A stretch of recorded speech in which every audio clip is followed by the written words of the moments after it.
Assalamualaikum warahmatullahi wabarakatuh.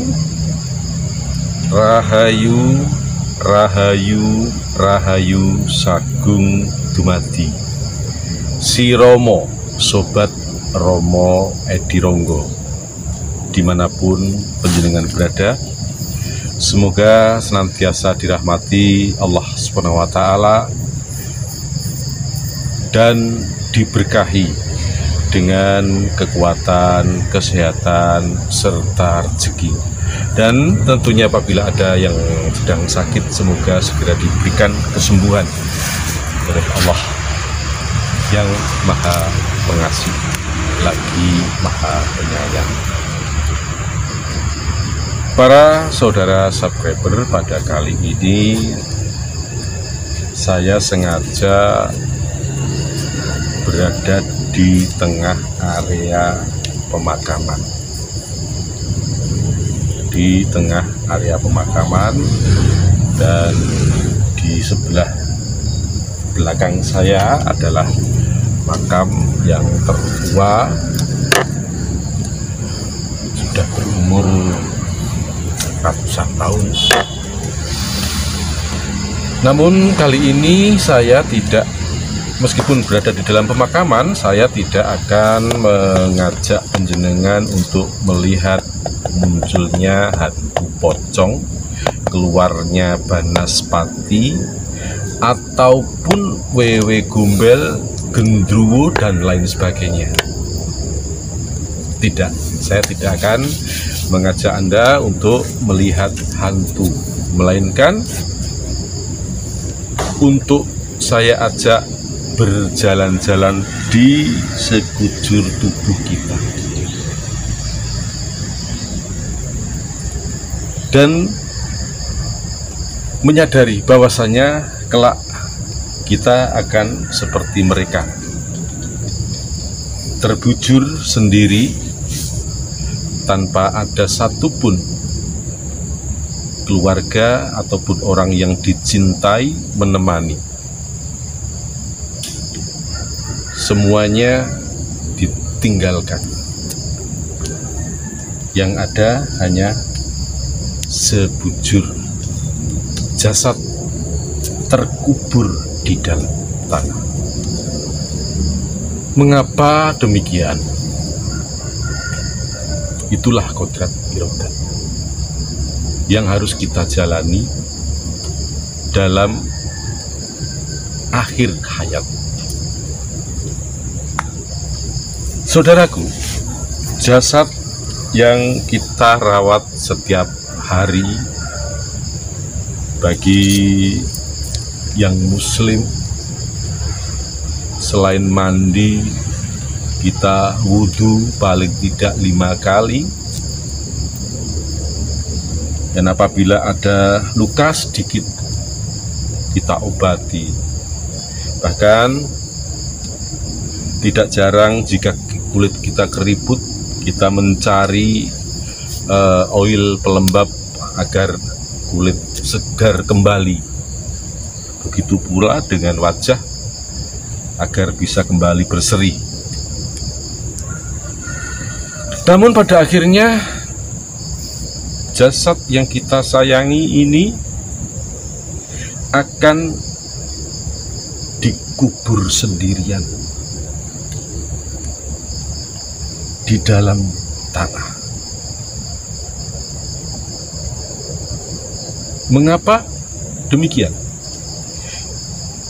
Karena menurut beberapa ahli, beberapa orang pandai, dipercaya bahwasanya jasad ini terjadi dari 4 unsur, yakni bumi, air, angin, serta api.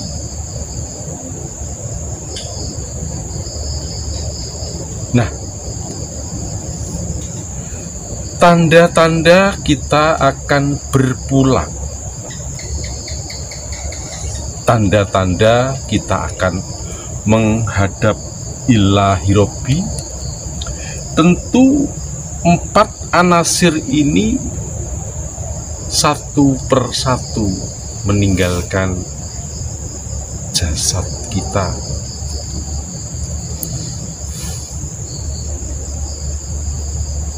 Di saat kita rebah tanpa daya,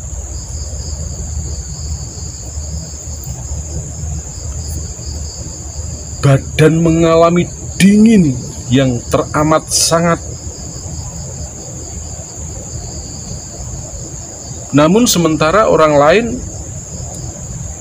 memegang suhu tubuh kita panas, tapi kita merasakan dinginnya sampai ke tulang sumsum.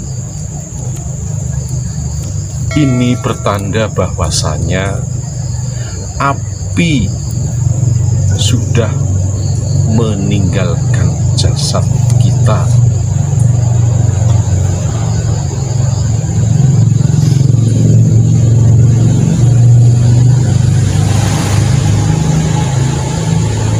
Badan serasa dingin,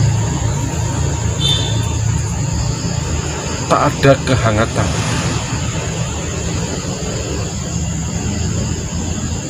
Kadang panas berlebihan, tapi orang lain meraba jasad kita terasa segar, terasa dingin, tidak ada panas.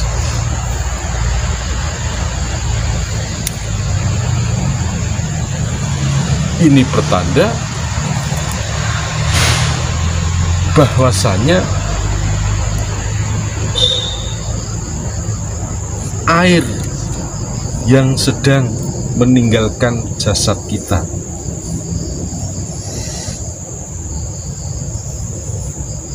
Dalam keadaan seperti ini,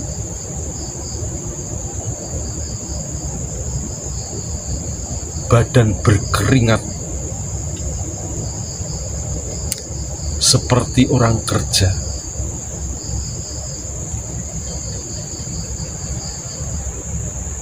Dan selalu merasa haus, tidak puas minum hanya segelas.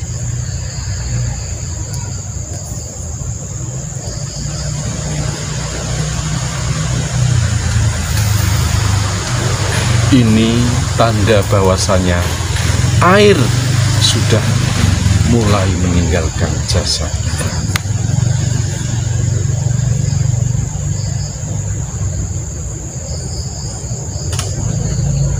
Nah, kemudian semakin lama nafas kita terengah-engah, nafas kita tersendat,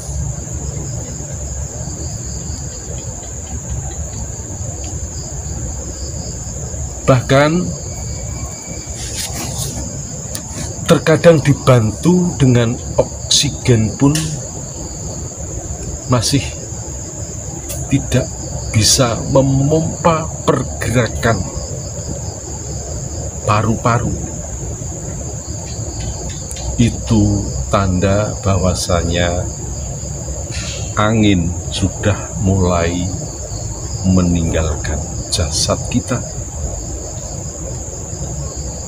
Sedikit demi sedikit, setelah api yang meninggalkan kita, kemudian air meninggalkan kita, lalu kemudian disusul oleh angin. Tinggallah si bumi, raga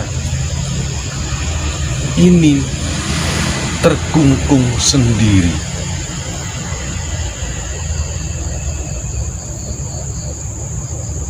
Yang tadinya bergelar sarjana yang tadinya bergelar saudagar, yang tadinya bergelar direktur, titel yang bagus-bagus, titel bertumpuk-tumpuk,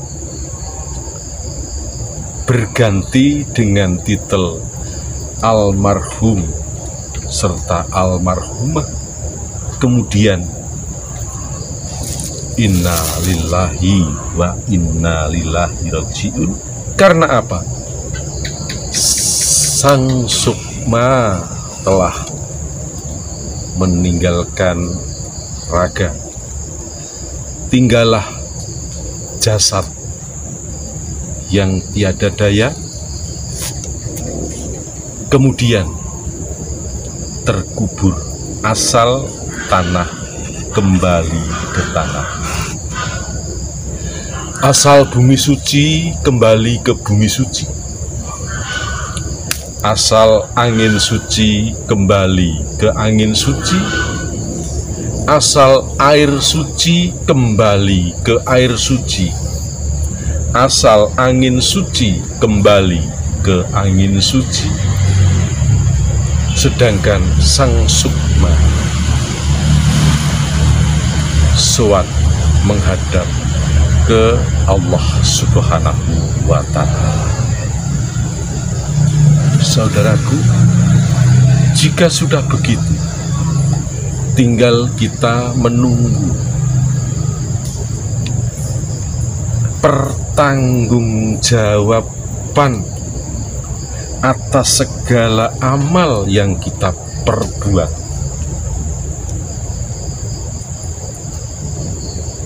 Karena sesungguhnya baik di alam kubur maupun di alam surga,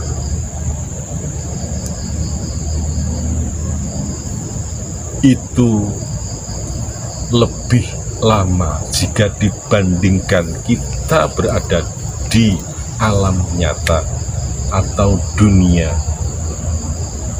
Maka hendaklah selagi kita diberikan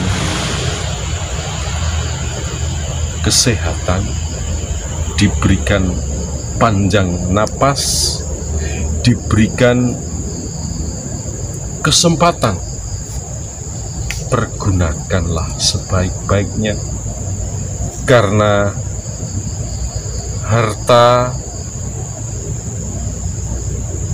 derajat serta pangkat, bahkan ilmu yang bermanfaat itu tidak bisa menolong kita kecuali amal kebaikan, kedikdayaan sama sekali. Kalau ketika kita hidup di dunia, jangankan keris, jangankan tumbak, peluru pun tidak bisa menembus kulit kita.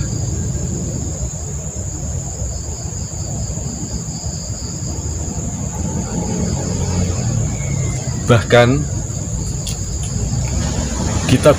kita mampu untuk memerintah siapa saja. Orang harus tunduk kepada kita. Namun manakala Allah bersabda kun fayakun, maka terjadilah. Bila Allah menghendaki kita untuk kembali, takkan mungkin kita menghindar lagi. Maka semua pekerjaan, kehormatan, harta, tahta, keluarga, tak ada artinya. Hanya satu yang berguna, yaitu amal kebaikan dan dibantu doa dari orang-orang yang terdekat, yang mencintai kita, anak yang soleh dan berbakti kepada orang tua. Saudaraku, dalam keadaan hening seperti ini,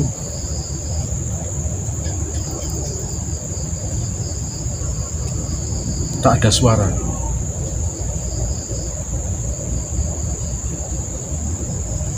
tak ada musik,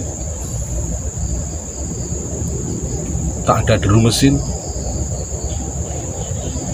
namun yang ada adalah bisikan-bisikan gaib,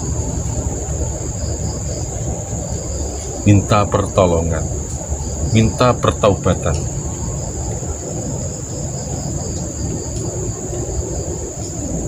Kalau toh bisa diterjemahkan, izinkan aku kembali ke bumi untuk beribadah kepadamu, Sang Pencipta.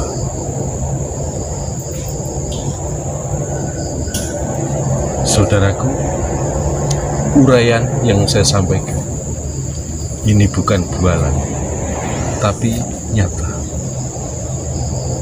Maka dari itu, saya berpesan kepada panjenengan semuanya, dan tentunya untuk saya pribadi, mari kita senantiasa mendekatkan diri, selalu ingat hidup kita untuk apa dan kita akan kemana.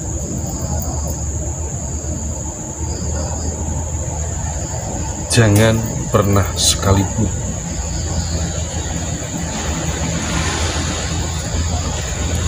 kita mengingkari ciptaan. Jangan pernah sekalipun kita melebihi kuasanya, karena sesungguhnya tiada kekuatan yang melebihi kekuatannya. Seberapa panjang usia kita? Masih panjang, lebih panjang umur pepohonan yang ada di sekitar kita. Sesungguhnya pepohonan itu adalah yang akan merekam jejak kita dan akan menyampaikan lewat desaran anginnya kepada Sang Maha Pencipta, agar kita bisa bertanggung jawab dan kita tidak akan mampu mengelak.